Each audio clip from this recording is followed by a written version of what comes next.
Buenos días. Hoy vamos a hablar de lo que son las representaciones en frecuencia para sistemas en tiempo discreto. Hasta ahora hemos hablado de la respuesta en frecuencia y de las representaciones de Fourier para sistemas en tiempo continuo. Vamos a ver entonces algunas similitudes, pero algunas importantes diferencias que existen en esas representaciones en frecuencia para sistemas en tiempo continuo y en tiempo discreto. Hagamos un poco de contextualización. Cuando hablamos de procesamiento de señales, entonces existe una tendencia marcada de pasar de lo que significa el procesamiento en tiempo continuo a procesamiento en tiempo discreto. Entonces, por ejemplo, el procesamiento de señales originalmente se trató como un problema en tiempo continuo, y entonces problemas clásicos como procesamiento de señales de audio, en la que encontrábamos señales de radio, o lo que significa en telefonía o sistemas de sonido de alta fidelidad, en el cual teníamos que enfrentarnos a problemas como reducción de ruido, control automático de ganancia o ecualización, suspensión de eco o énfasis en altas o bajas frecuencias o reducción de ruido, o en el caso de imágenes como en la televisión, problemas como manejo del brillo, en fotografía, el realce de imágenes, o en rayos X, la reducción del ruido y el mejoramiento del contraste, se han trasladado a soluciones que se manejan en tiempo discreto. Entonces, soluciones de implementación, por ejemplo, para manejo de audio o de imágenes con formatos como MP3, JPEG, MPEG, en fin, que abordan también el mismo tipo de problemas, pero ya no en tiempo continuo, sino en tiempo discreto. Entonces, anteriormente se manejaba con soluciones mecánicas problemas como la optimización de la respuesta en frecuencia.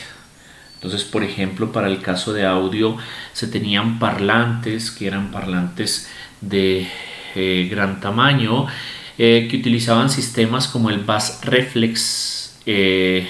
posteriormente se convierte en el resonador pasivo. Entonces, un parlante que tiene mecánicamente diseñado un orificio que permite enfatizar o mejorar la respuesta a baja frecuencia para los bajos, que evoluciona y se convierte en un resonador pasivo, que permite entonces cambiar o disminuir el tamaño de los dispositivos, pero que con la aparición de la electrónica de bajo costo se plantea superar las restricciones del manejo de las componentes en frecuencia de señales de audio, con sistemas electrónicos basados en ecualización, como por ejemplo los ecualizadores gráficos, que permiten entonces enfatizar o atenuar componentes en frecuencia a diferentes frecuencias, de manera que se pasa de el manejo de frecuencias de forma mecánica a poder controlar para las diferentes bandas de frecuencia la condición de énfasis o atenuación en esos diferentes rangos de frecuencia. De manera entonces que se logra un control más fino y más específico de cómo es la respuesta en frecuencia a sistemas de audio ante diferentes bandas de frecuencia de manera muy específica, que permite además la implementación de parlantes más pequeños, mejorando entonces desde el punto de vista mecánico la solución de implementación de sistemas de audio. Entonces, desde el punto de vista del procesamiento de señales, los sistemas de audio modernos procesan el sonido de forma digital. Entonces, tenemos señales análogas que se convierten a señales en tiempo discreto utilizando conversores análogos digitales. Se hace el procesamiento de la señal en tiempo discreto y se vuelve a convertir a una señal en tiempo continuo, de manera que pueda ser reproducida por estos sistemas en tiempo continuo, por ejemplo, el sonido que se reproduce a través de un parlante. Y entonces estos sistemas modernos ya tienen electrónica integrada a alta escala, de manera que un dispositivo puede contar con múltiples módulos, como por ejemplo el TAS-3004 de Texas Instruments. Es capaz de procesar señales de audio a través de 2 canales con conversión análogo digital y digital análoga de 24 bits con tasas de muestreo hasta de 48 kHz y con capacidad de procesamiento hasta de 100 mega instrucciones por segundo, por un costo de valor unitario de $9.63 o en volumen incluso de $5.2. Entonces, por un precio muy bajo se tiene un sistema de procesamiento de audio de muy buenas características que permite tener audio de alta fidelidad por un costo muy bajo. Entonces es lógico esa transición de el procesamiento, de la solución de problemas que antes se trataban en tiempo continuo, a el tratamiento y el procesamiento de señales en tiempo discreto. Entonces, por esto nos vamos a enfocar a continuación en plantear cosas que hemos planteado en tiempo continuo, como lo que es la representación de la respuesta en frecuencia y la representación de las series de Fourier, pero lo vamos a plantear en tiempo discreto. Bien, entonces repasemos un poco. Recordemos, para ese contexto y hablando inicialmente en lo que significa la representación de la respuesta en frecuencia, recordemos que para sistemas en tiempo discreto lo que tenemos son secuencias geométricas complejas que resultan ser como el equivalente para sistemas en tiempo continuo a las exponenciales complejas. Y entonces para sistemas en tiempo discreto tenemos que las secuencias geométricas complejas resultan ser funciones propias o eigenfunciones de sistemas lineales invariantes en el tiempo representados en tiempo discreto. Entonces, si por ejemplo se plantea cómo encontrar la respuesta de un sistema lineal invariante en el tiempo a una entrada x de n igual a z a la n, es decir, a una secuencia geométrica compleja, entonces la primera aproximación pues podría ser la convolución, ¿no es cierto? La salida o la respuesta de ese sistema lineal invariante en el tiempo será la convolución de, como sabemos, la respuesta al impulso de ese sistema lineal invariante en el tiempo con esa señal de entrada que es desde el punto de vista de la notación representada de esta forma, y con base en la definición pues la suma entre menos infinito e infinito del producto de esa respuesta a impulso por esa señal desplazada en el tiempo, ¿no es cierto? Y eso desde el punto de vista o considerando el hecho de que esas secuencias geométricas complejas son funciones propias del sistema lineal invariante en el tiempo, es lo mismo que decir que si a la entrada tenemos esa señal exponencial asociada a la geométrica compleja, entonces a la salida tendremos la misma geométrica compleja multiplicada por un valor propio, y ese valor propio pues resulta ser la función de transferencia de la señal en tiempo discreto en función de la variable compleja z, ¿no es cierto? Entonces existe el equivalente para sistemas en tiempo discreto de aquello que mencionábamos en sistemas en tiempo continuo. Si yo tengo una entrada para un sistema en tiempo continuo, una entrada exponencial compleja, como esa exponencial compleja es una función propia de ese sistema en tiempo continuo, entonces la salida será la misma exponencial compleja multiplicada por un valor propio que resulta ser la función de transferencia evaluada en función de la variable compleja s. Entonces, para sistemas en tiempo discreto, si tengo una secuencia geométrica compleja a la entrada que resulta ser una función propia de ese sistema, la salida estará representada por esa misma secuencia geométrica compleja multiplicada por el valor propio que resulta ser la función de transferencia del sistema en tiempo discreto evaluada o en función de la variable compleja z. Entonces, con base en esta representación fundamental, podemos hablar pues, de representaciones un poco más complejas. Además, recordemos que para sistemas en tiempo discreto,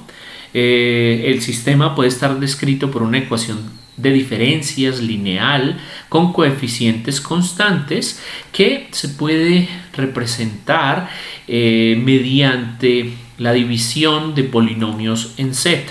Entonces recordemos que, por ejemplo, un sistema en tiempo discreto representado por una ecuación de diferencias de este tipo, al aplicar la transformada z, yo puedo encontrar la relación entre las transformadas z de la salida con respecto a la transformada z de la entrada, que se convierte en la división de un par de polinomios en z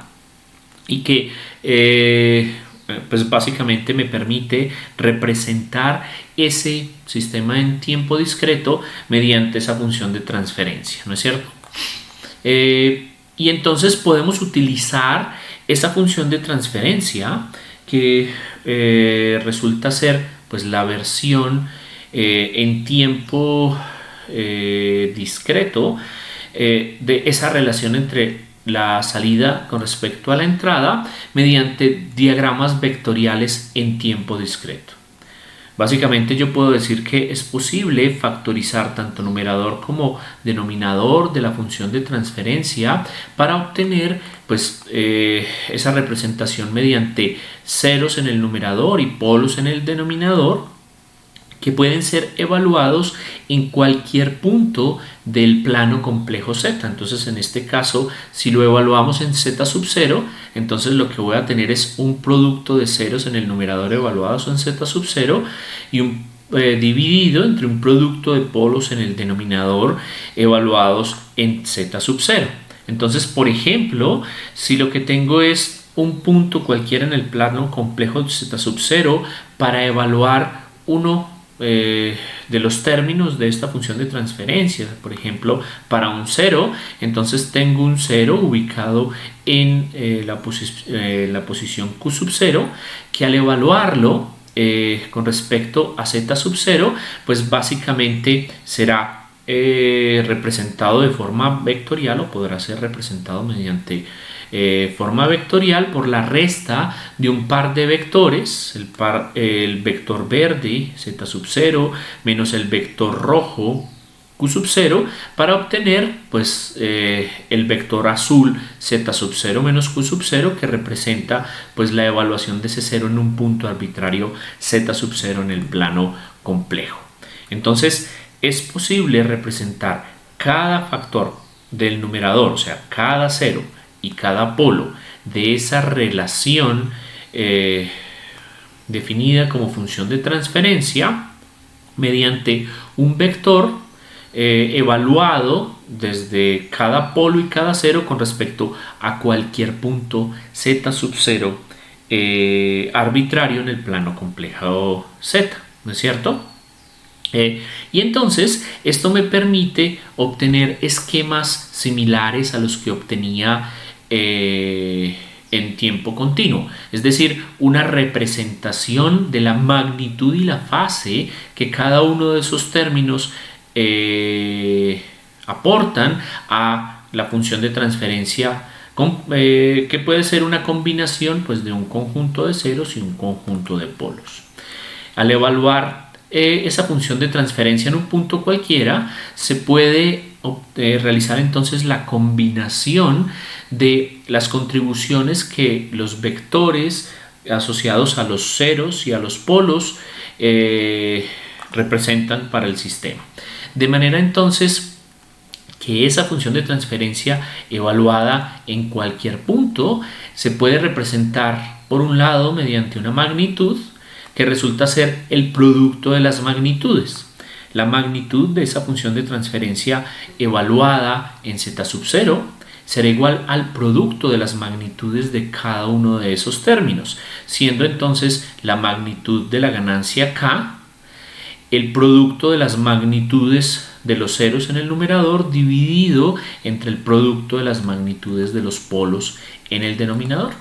Desde el punto de vista del ángulo, entonces tenemos que el ángulo de esa función de transferencia evaluada en un punto z sub 0 será igual a la suma de los ángulos. Entonces el ángulo generado por la ganancia más la suma de los ángulos aportados por los ceros que están en el numerador menos los ángulos aportados por los polos que están en el denominador. Y esto resulta ser pues una representación similar a la que se planteaba para sistemas en tiempo continuo.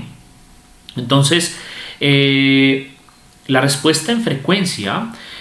que corresponde a la respuesta de señales senoidales de sistemas en tiempo discreto, entonces planteemos una entrada senoidal. Hablemos de el coseno de aquí omega aparece en mayúscula, entonces omega 0 por n, siendo omega 0 pues la frecuencia de esa señal cosenoidal para todo el tiempo. Entonces utilizando la relación de Euler podemos decir que esa señal x de n es igual a un medio de la suma de las exponenciales complejas que representan esa cosenoidal, que se puede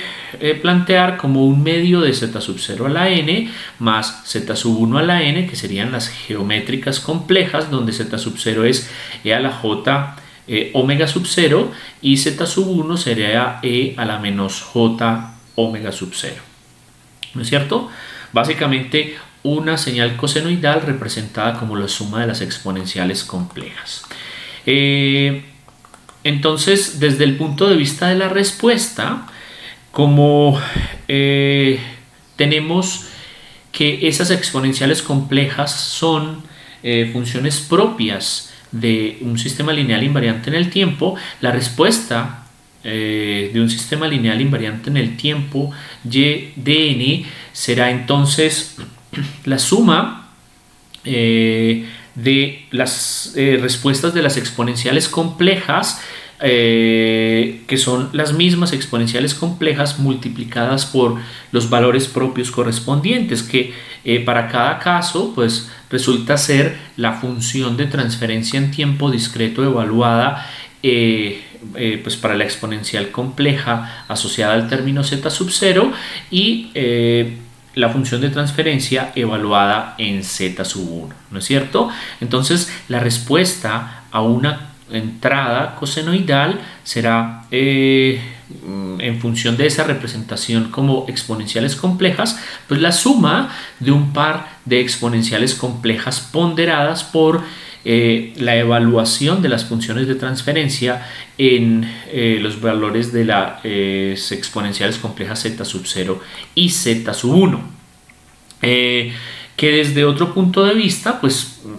estará representado pues por esa suma de los productos de las exponenciales complejas multiplicadas por esas funciones de transferencia evaluadas en pues a las frecuencias correspondientes omega sub 0 y menos omega sub 0, ¿no es cierto?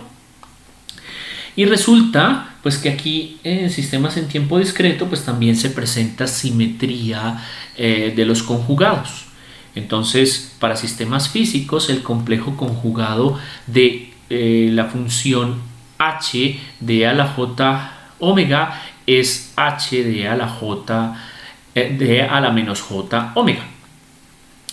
Y desde el punto de vista de la definición, la función del sistema es la transformada z de la respuesta a impulso, es decir,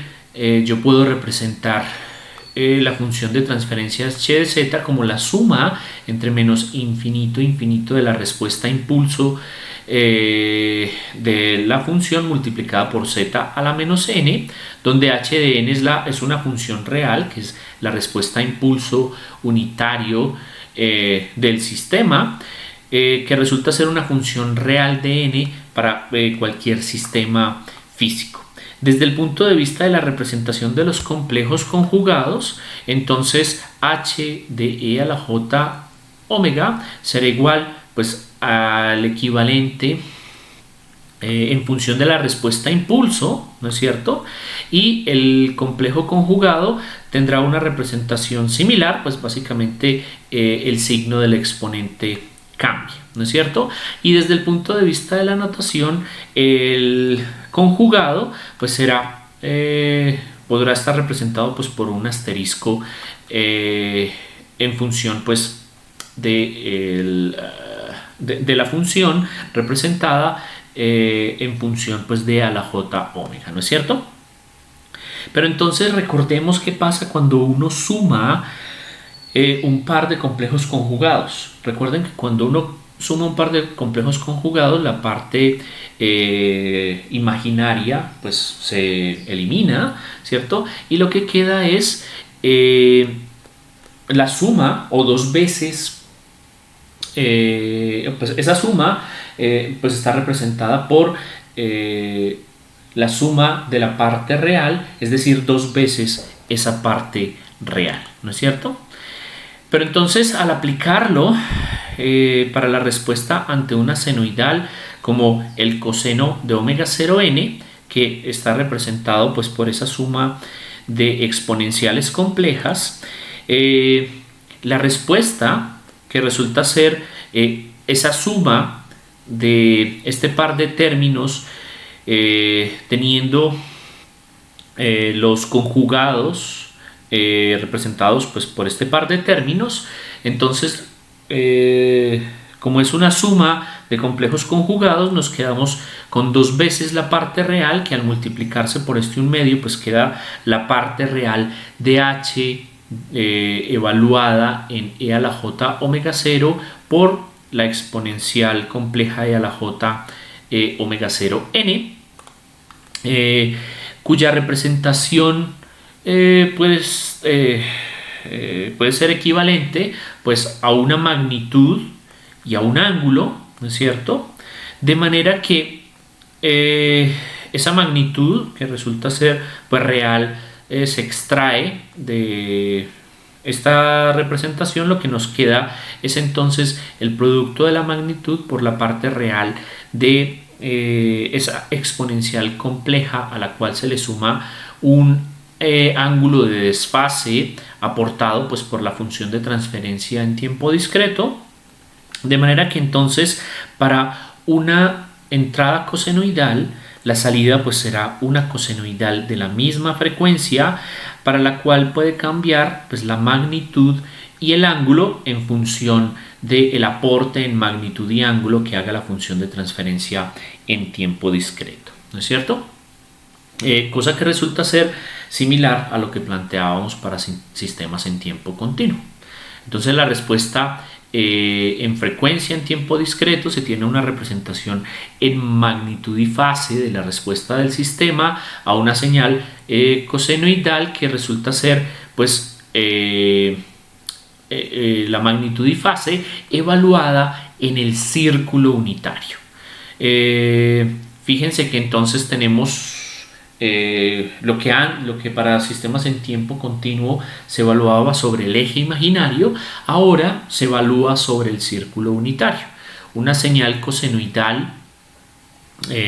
a una frecuencia omega a la entrada es igual a la misma señal cosenoidal a la misma frecuencia omega con una amplitud y una fase diferente, ¿no es cierto? Evaluando entonces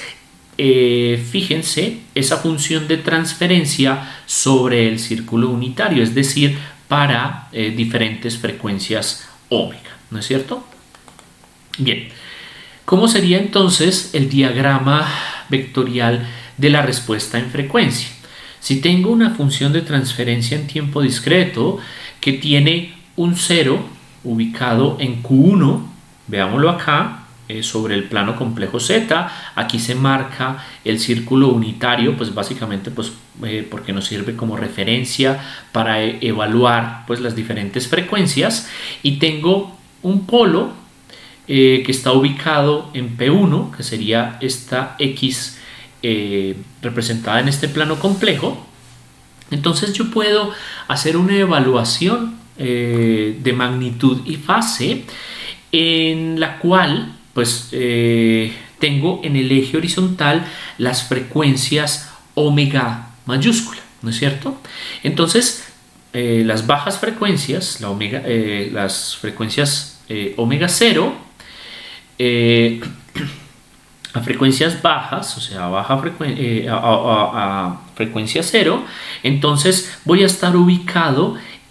sobre el círculo unitario en el punto en el que ese círculo unitario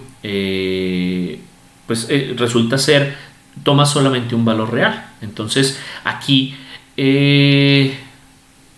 tenemos frecuencia 0,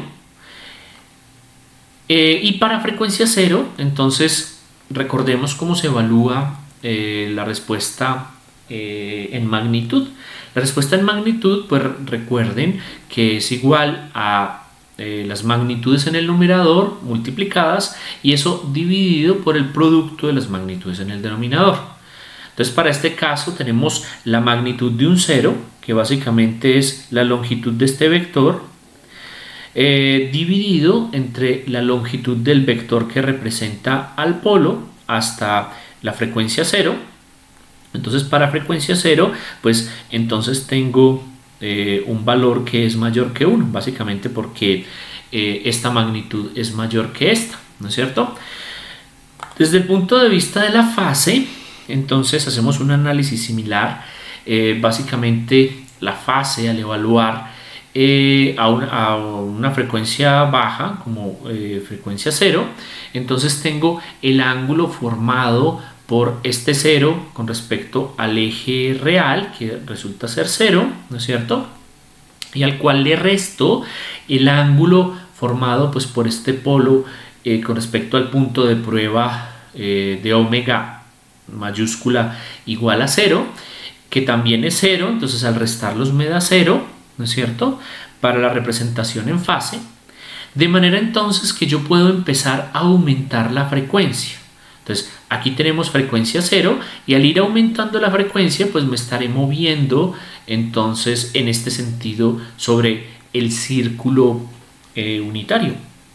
Entonces para una frecuencia mayor, es decir, me estoy desplazando en este sentido sobre el diagrama de magnitud y fase, moviéndome hacia frecuencias positivas. Entonces para una frecuencia mayor pues tengo la magnitud de este vector dividida entre la magnitud de este vector que correspondería a este punto y el ángulo de fase del vector asociado al 0 menos el ángulo de fase del vector asociado al polo, que me da un valor pues que resulta ser un poco negativo, y entonces puedo ir desplazándome aumentando la frecuencia, ¿no es cierto? Entonces, para frecuencias mayores, sigo aumentando la frecuencia, entonces aquí va disminuyendo la magnitud, y aquí pues se aproxima de manera asintótica la fase regresando a 0, ¿no es cierto? Hasta llegar a la frecuencia pi para frecuencias positivas. Para frecuencias negativas, entonces me estoy moviendo desde 0 en frecuencias negativas, entonces la magnitud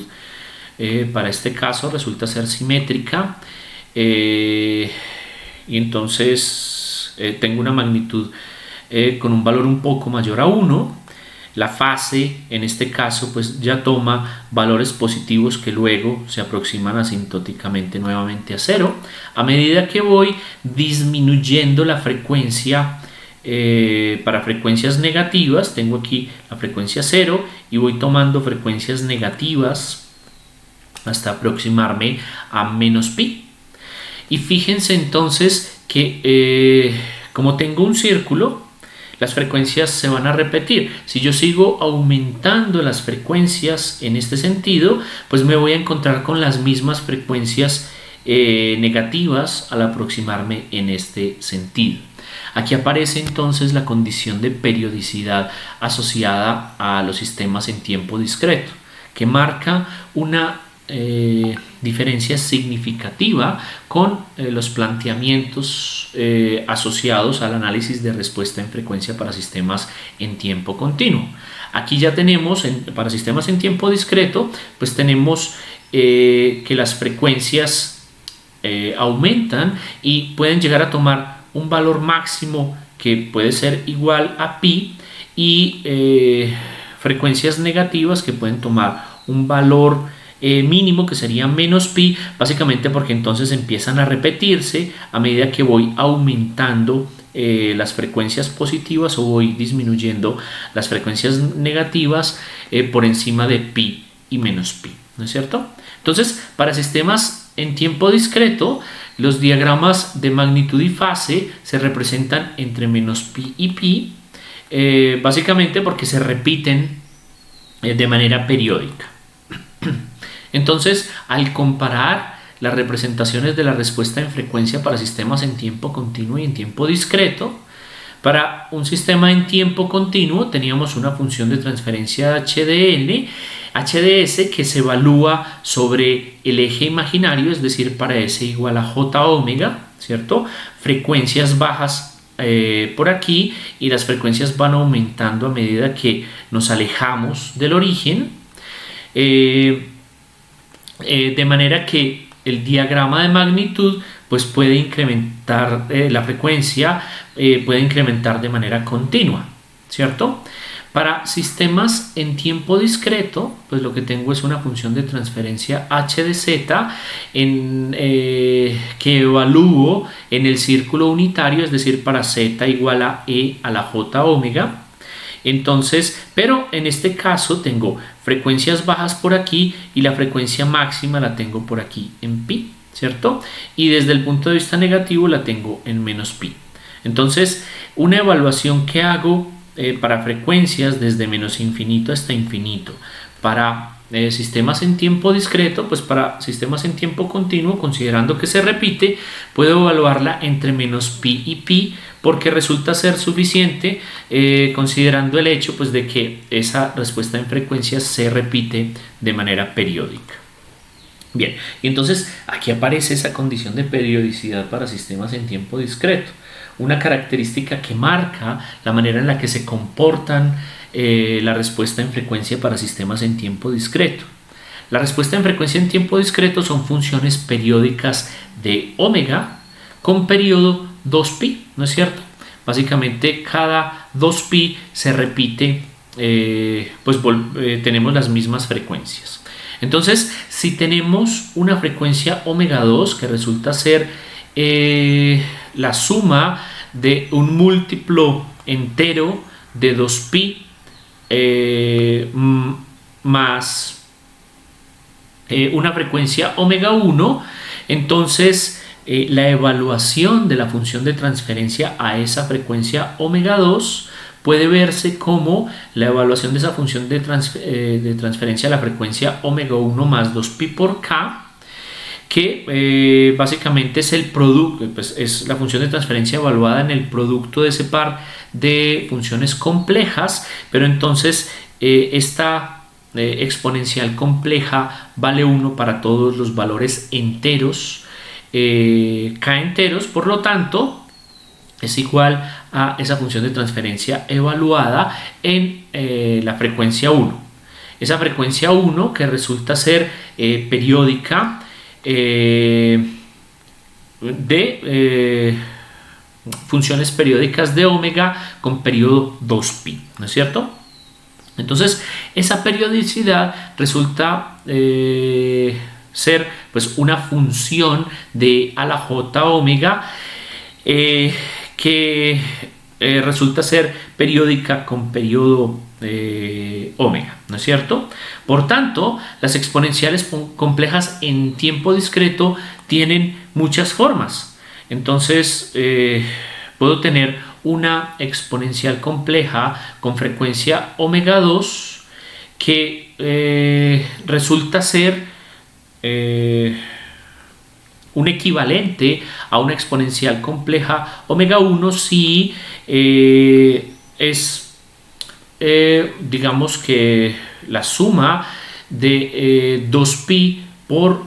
k, siendo k un entero, ¿no es cierto? Para todas estas formas existe una frecuencia en tiempo discreto más alta que resulta ser pi. Entonces evaluamos la frecuencia omega alta en pi básicamente porque se repite de manera periódica.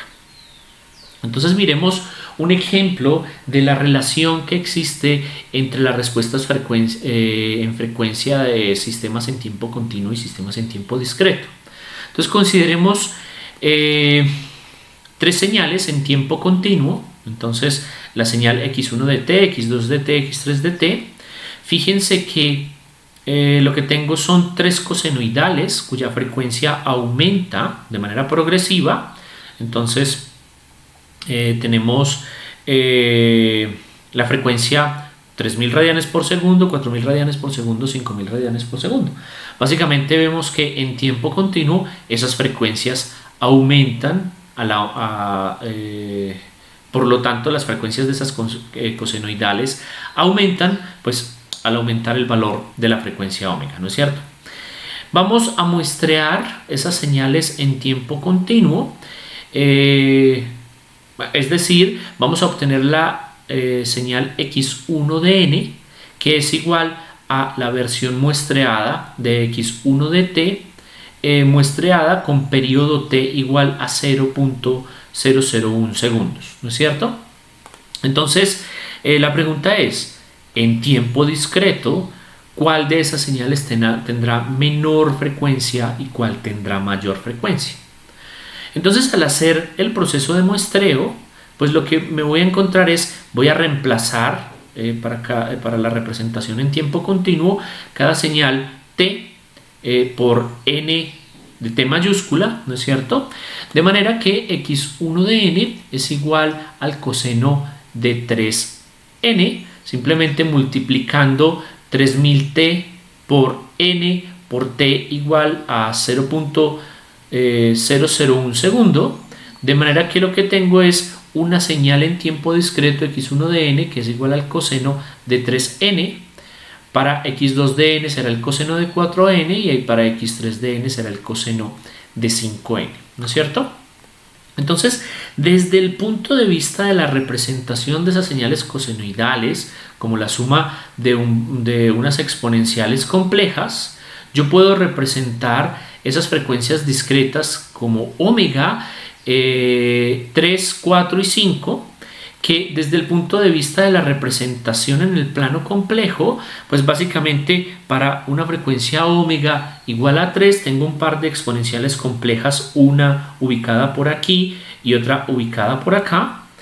Para el caso en el que omega es igual a 4 tengo una exponencial compleja, una ubicada por aquí y otra por acá, y para el caso en el que omega vale 5, pues lo que tengo es una exponencial compleja por aquí y otra ubicada por acá, ¿no es cierto?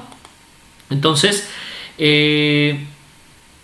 eso pues podemos verlo de otra forma. Si realizamos, por ejemplo, el muestreo de una señal en tiempo continuo con omega igual a 250 y tenemos un periodo de muestreo t igual a 0.001, entonces la señal en tiempo discreto será una señal xdn con frecuencia omega mayúscula igual a 0.25,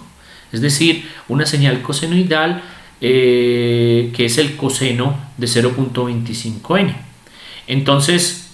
tengo la señal en tiempo continuo, que sería la señal roja, y la versión muestreada, que serían pues las muestras en azul, que me generan una señal cosenoidal con frecuencia omega mayúscula igual a 0.25.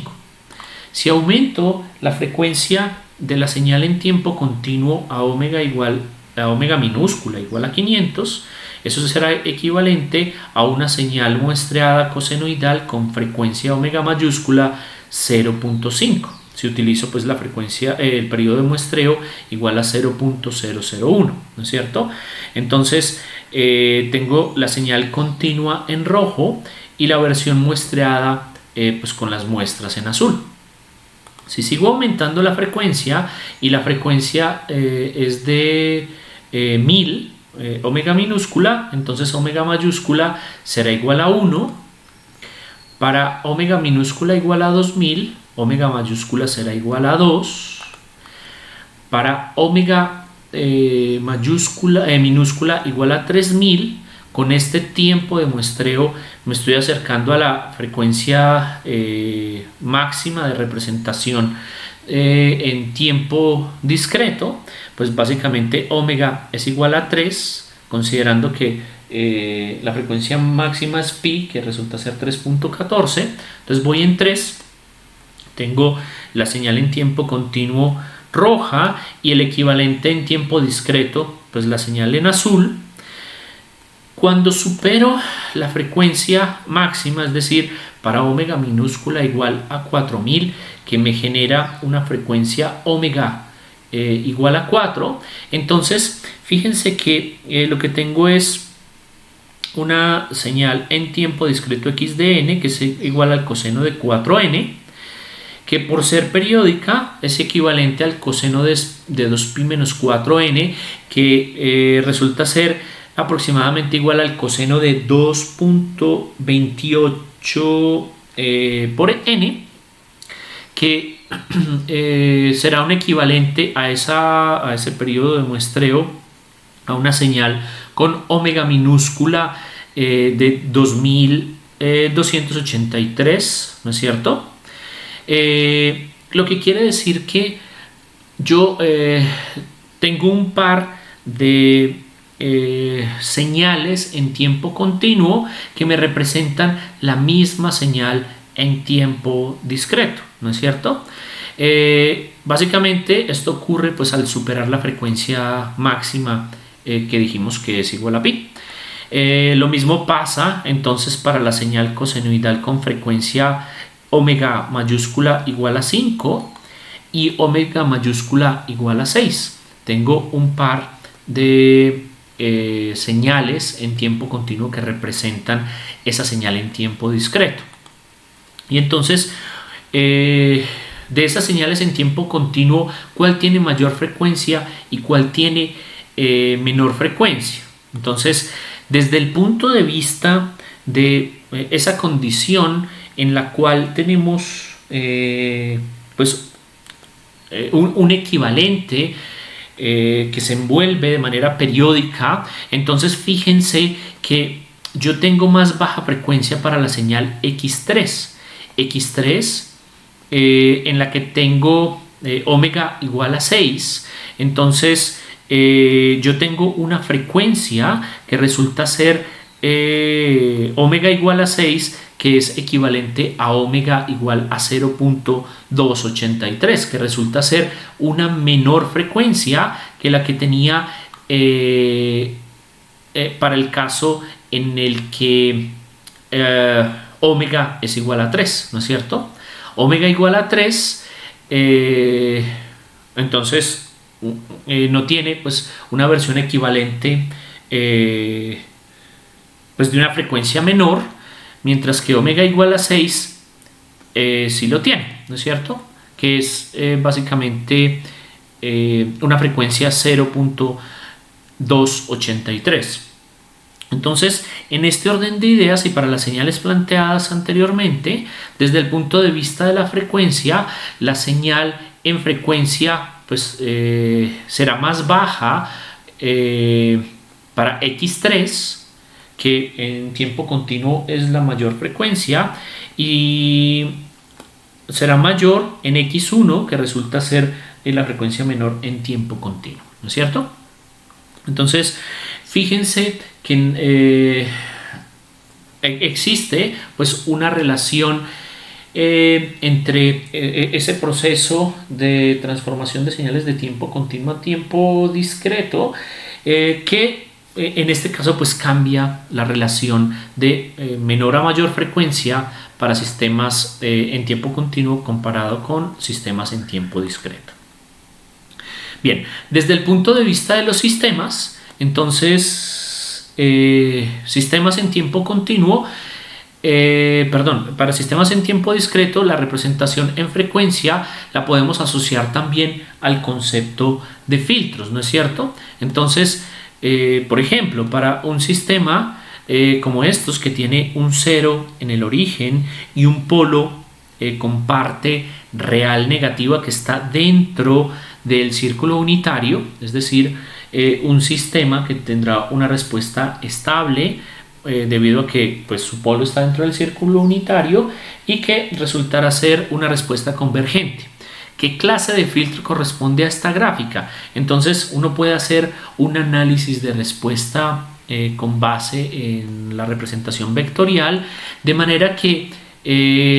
esto corresponde a un filtro pasa alto debido a que la magnitud es menor que 1 para bajas frecuencias, es decir, recuerden que las bajas frecuencias se representan en esta parte del círculo unitario, mientras que las frecuencias van aumentando y las altas frecuencias se representan en este punto. Entonces, al evaluar la magnitud en este punto, pues tengo que esa magnitud es menor que 1 a bajas frecuencias y resulta ser mayor que 1 a altas frecuencias. Por lo tanto, pues esto se asocia al concepto de un filtro pasa alto. Un filtro pasa alto que atenúa las bajas frecuencias y que permite pasar las altas frecuencias. Entonces, de manera intuitiva y muy rápida es posible determinar esa relación entre pues como las características del sistema en función de la respuesta en frecuencia. Bien, y entonces también hablemos del equivalente correspondiente a las series de Fourier en tiempo discreto. Entonces, las series de Fourier en tiempo discreto representan señales en tiempo discreto en términos de amplitudes y fases de las componentes armónicas. Entonces, nuevamente, para una señal en tiempo discreto, lo que tengo es una suma ponderada de armónicos. Pero entonces aquí aparece el efecto de la periodicidad. Si yo tengo una señal con periodo fundamental n, que se asocia a una frecuencia fundamental omega 0, de todas las componentes armónicas pues resulta ser la misma, ¿no es cierto? De hecho, por definición, las componentes armónicas tienen la misma frecuencia fundamental, pero pues resultan ser múltiplos de esa frecuencia fundamental, tal como aparece para sistemas en tiempo continuo. Pero debido a la periodicidad se genera una suma finita de componentes armónicas. considerando el hecho pues, de que tengo un rango limitado de frecuencias, entonces la cantidad de componentes armónicas será limitada a una cantidad finita. Por lo tanto, lo que tendré será una suma finita de componentes armónicas ponderadas, ¿no es cierto? Entonces, lo que decimos para las series de Fourier en tiempo discreto es que solo hay n componentes exponenciales distintas con periodo n, que resulta ser diferente a lo que mencionábamos para sistemas en tiempo continuo, que tienen una cantidad infinita de componentes exponenciales armónicas, ¿no es cierto? Entonces, si la respuesta y de n es una exponencial compleja, resulta ser periódica en n, entonces esa misma y de n que es periódica podrá estar representada de esta forma, de manera que e a la j omega n debe ser 1 y e a la jn debe ser una de las enésimas raíces de 1. Entonces, por ejemplo, si yo tengo una señal periódica con periodo n igual a 8, esa señal periódica con periodo n igual a 8 estará representada por 8 exponenciales complejas asociadas pues, a las 8 armónicas correspondientes, pues que se repiten a medida pues, que vamos representando frecuencias sobre el círculo unitario, que por ser periódico pues básicamente esas componentes exponenciales complejas se repiten, ¿no es cierto? Entonces eso quiere decir que vamos a contar con n componentes exponenciales distintas con periodo n para una señal periódica con periodo n.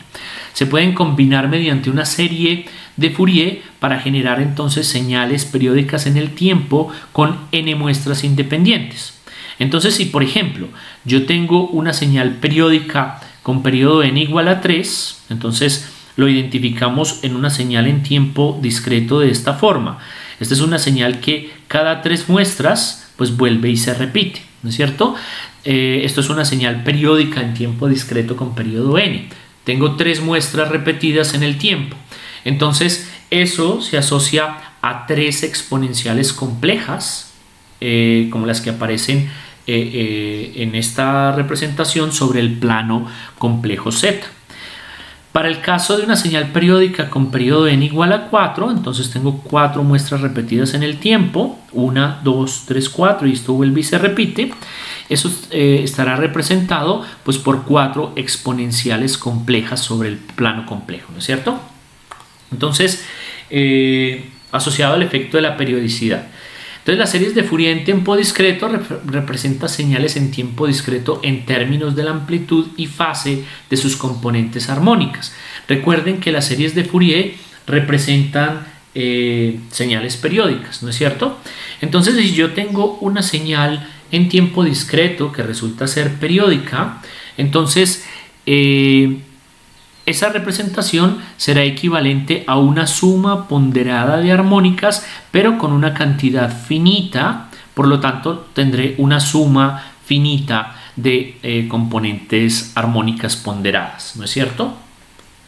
Entonces, esto será equivalente a n ecuaciones, una para cada punto en el tiempo n, con n incógnitas a sub k.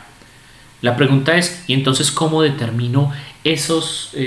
coeficientes a sub k de la serie de Fourier en tiempo discreto? Vamos a aproximarnos entonces a una solución a esa pregunta. Pero entonces, desde el punto de vista del planteamiento general, si yo tengo una señal periódica x de n con periodo n igual a 4, entonces lo que voy a tener en una representación matricial son 4 ecuaciones.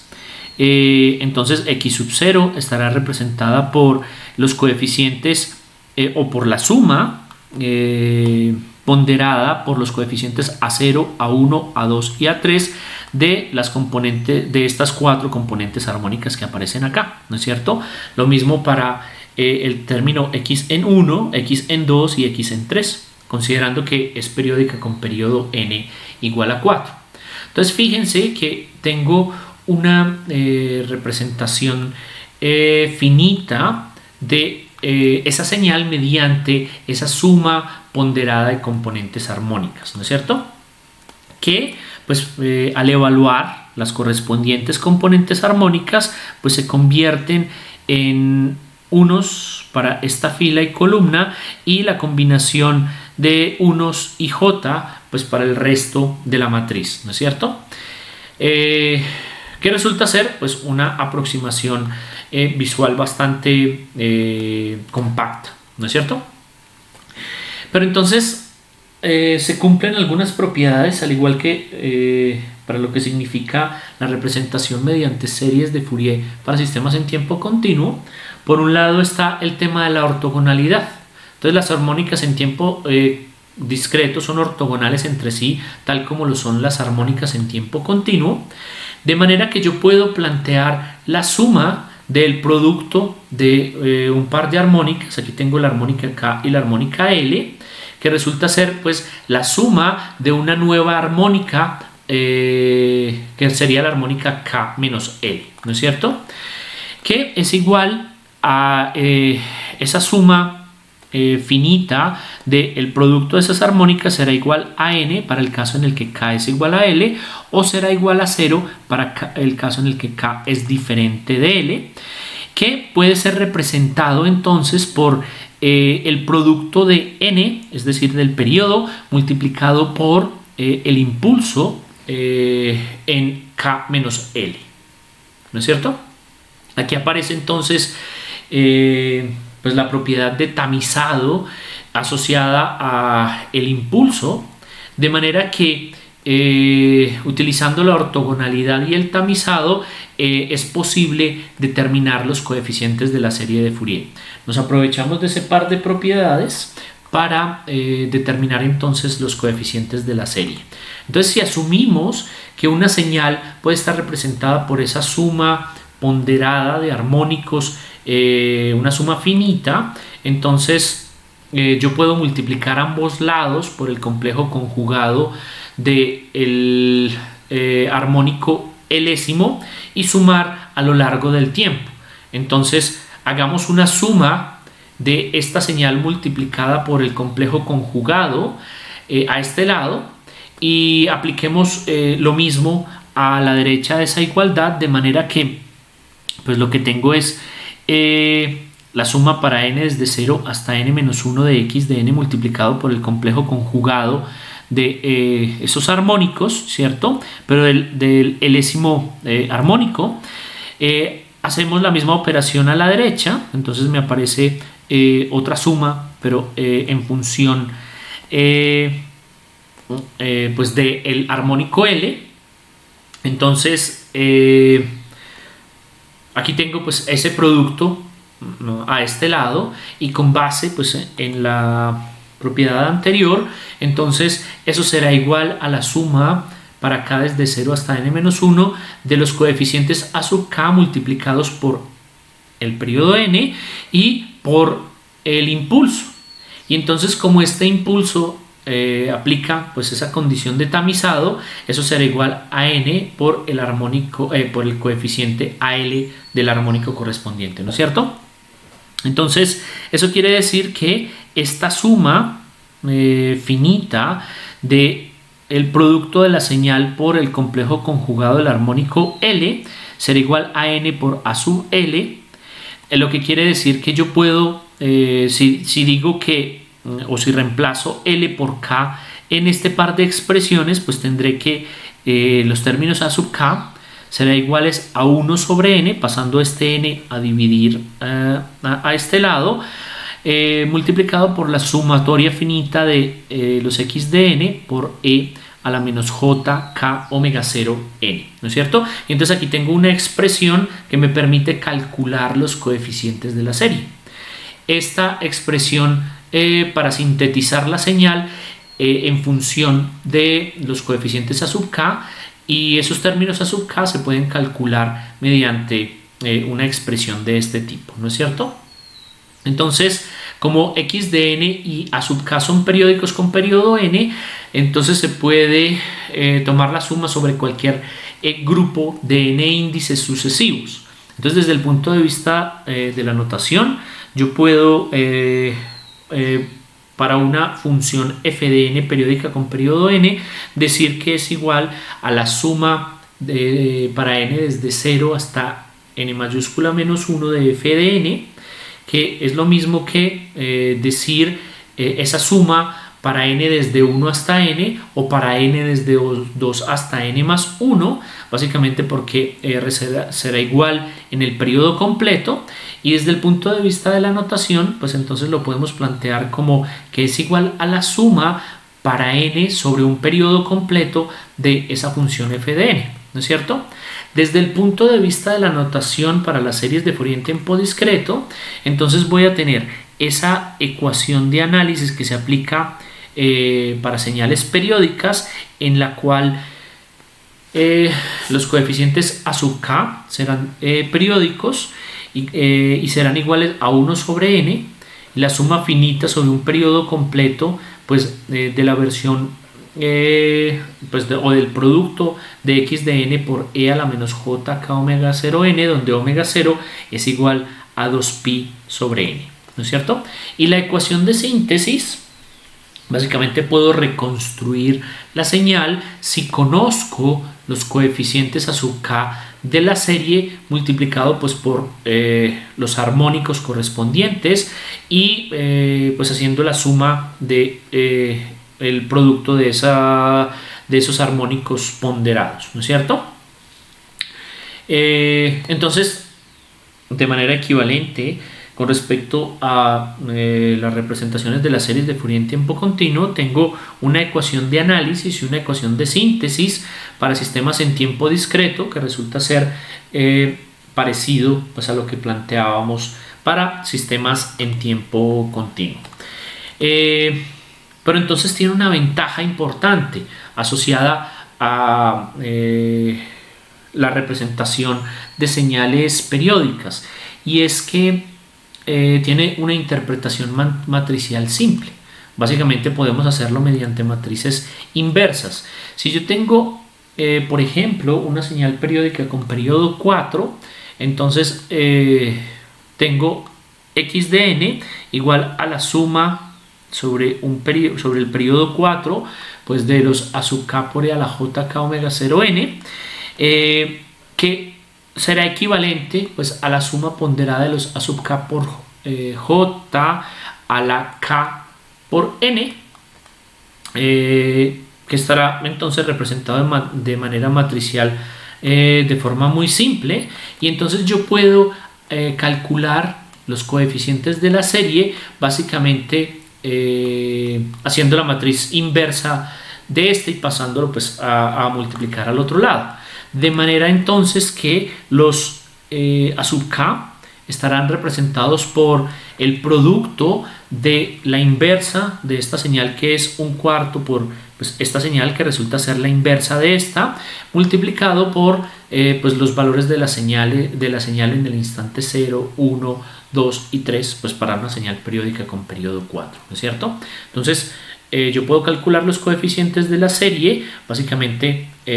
al multiplicar los valores de la señal por esta matriz, que resulta ser la inversa de esta matriz inicial, ¿no es cierto?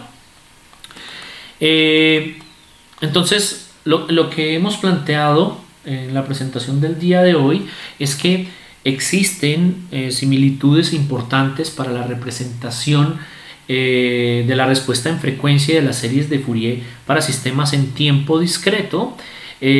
comparada pues, con la representación para sistemas en tiempo continuo. Existen similitudes, pero diferencias importantes asociadas pues, a esa condición de periodicidad relacionada con lo que significa la representación de señales y sistemas en tiempo discreto.